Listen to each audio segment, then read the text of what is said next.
Mesdames, Mesdemoiselles et Messieurs, bonsoir à tout le monde. Soyez encore une fois les bienvenus. Vous êtes sur la tribune d'éveil des consciences. À la une de l'actualité internationale, le monde occidental est très inquiet par rapport à quelque chose que la Russie vient d'envoyer en orbite. Il y a des comportements très suspects de la part de la Russie dans les cieux qui font élever la crainte des Occidentaux à n'en point finir.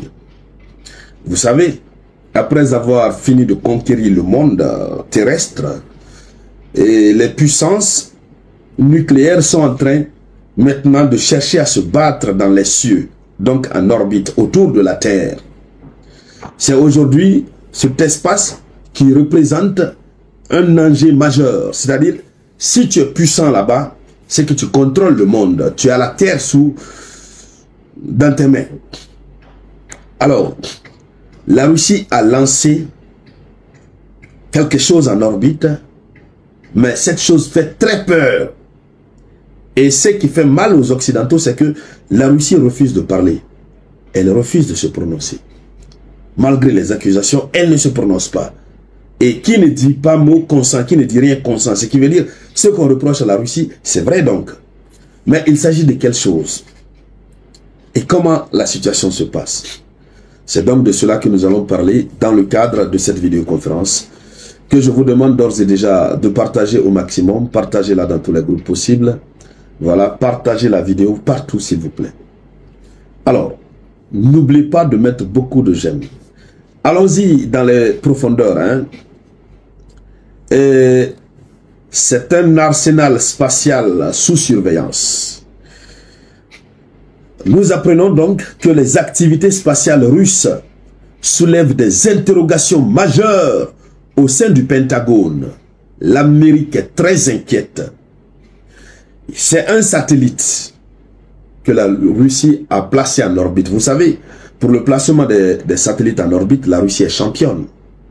C'est la Russie même qui a aidé la Corée du Nord récemment à placer son satellite en orbite après plusieurs échecs. Donc, c'est très facile pour la Russie. Le satellite Cosmos 2553 a été placé en orbite haute. En orbite haute, ça veut dire au-dessus de tous les autres, à 400 km d'altitude. 400 km d'altitude. Et ce placement cristallise les inquiétudes. Selon les révélations du New York Times, cet engin spatial transporterait, ils le mettent au conditionnel, ça transporterait une ogive factice. Maranatha. Un satellite qui transporte une ogive. C'est-à-dire, la Russie, dans les cieux, peut rester là-bas et puis envoyer quelque chose en Amérique. Et puis c'est toute l'Amérique qui se voit là. Et puis voilà. N'importe quel pays. C'est-à-dire, si c'est toute la terre aussi, il n'y a pas de problème. Que Dieu nous en préserve d'ailleurs. En tout cas, la Russie se dote les moyens de contrôler les autres. Et puis, pas seulement là sur la Terre, mais les autres satellites qui sont en orbite. Pourquoi mettre, comme on appelle, une ogive factice dans le satellite pour l'envoyer dans les cieux en orbite? C'est quoi l'intention qui est derrière? Alors, nous poursuivons notre communication. Partagez la vidéoconférence au maximum. Voilà. Selon le New York Times, ce transport de cette ogive à bord du satellite 2553 laisse planer le doute sur le développement d'une arme nucléaire anti-satellite. Ça veut dire, la Russie aurait donc développé une arme nucléaire anti-satellite contre les satellites et l'a déposée dans son satellite 2553 et l'a placée en orbite. C'est pour que la Russie, c'est comme dans les films qu'on a l'habitude de regarder, on dit film de quoi là, comment on appelle ça? Les gens qui ont vécu avant nous, je sais pas, on va dire quoi, film de zombies, non, c'est pas le nom. J'ai oublié le nom. Il y a des films comme ça qu'on regarde souvent, et puis vous voyez, les gens sont en orbite, ils se tirent les satellites les uns contre les autres, machin, machin. On dirait que c'est ce genre de pratiques que la Russie veut commencer. C'est-à-dire, lorsque la Russie n'est pas contente de toi, la Russie va juste, à travers son satellite, viser votre satellite et puis l'anéantir de façon nucléaire. Oui, mais cela représente un danger. Puisque si ce satellite explose là-bas en orbite, ça peut tomber quelque part à Douala là-bas au Cameroun. Ça peut tomber à Bonabéry. Bon, ça peut tomber à Johannesburg. Ah, ça peut tomber en Guinée. On ne le souhaite pas, que Dieu nous en préserve. Et puis, est-ce que ça va se limiter à ça? Imaginez un satellite qui quitte les cieux là-bas pour tomber en orbite. Ou bien pour se retrouver sur une autre planète là-bas. Imaginez les conséquences. Alors donc, c'est ce qui fait inquiéter le Pentagone. Mais la Russie est muette. Après ces révélations, la Russie ne dit rien. Vous savez déjà, je vous ai dit ici, qu'en matière de satellites militaires, la Chine est en première position. Hein. Après vient la Russie. En matière de satellites militaires en orbite. Les Occidentaux ne peuvent rien. Les satellites militaires russes et chinois peuvent déplacer les satellites occidentaux d'un point A pour un point B. C'est-à-dire ils peuvent les téléguider. Ils peuvent les gérer à leur guise.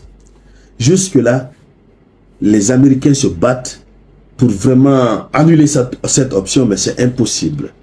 Et à cela s'ajoute le fait que nous apprenons qu'une ogive factice serait transportée à bord de ce satellite 2553 placé en orbite haute. Alors, qu'est-ce que nous apprenons en plus? Nous apprenons que le mutisme, c'est-à-dire le silence de Moscou face à ces allégations, renforce les suspicions des experts américains. Ça les met hors d'eux-mêmes, puisque la Russie ne répond pas. Ce sont eux qui sont en train de parler. Alors, ce qui rend encore difficile la situation, ce qui pousse le Pentagone à croire vraiment que la Russie s'est gâtée, la Russie veut finir avec eux, c'est à partir du mois d'avril passé, le mois d'avril 2024, l'ONU a décidé de voter une résolution interdisant des armes de destruction massive en orbite. L'ONU avait voté une résolution dans ce sens. Mais qu'est-ce qui s'est passé? La Russie a refusé catégoriquement de soutenir cette résolution qui interdit de mettre des armes à destruction massive en orbite. La Russie a refusé de soutenir catégoriquement. Donc, autrement dit, la Russie sait ce qu'elle fait.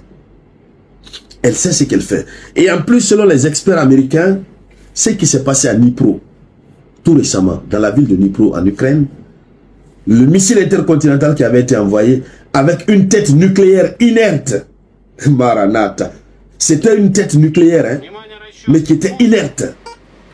Oui, tout le reste a explosé, sauf cette tête nucléaire, ça n'a pas explosé.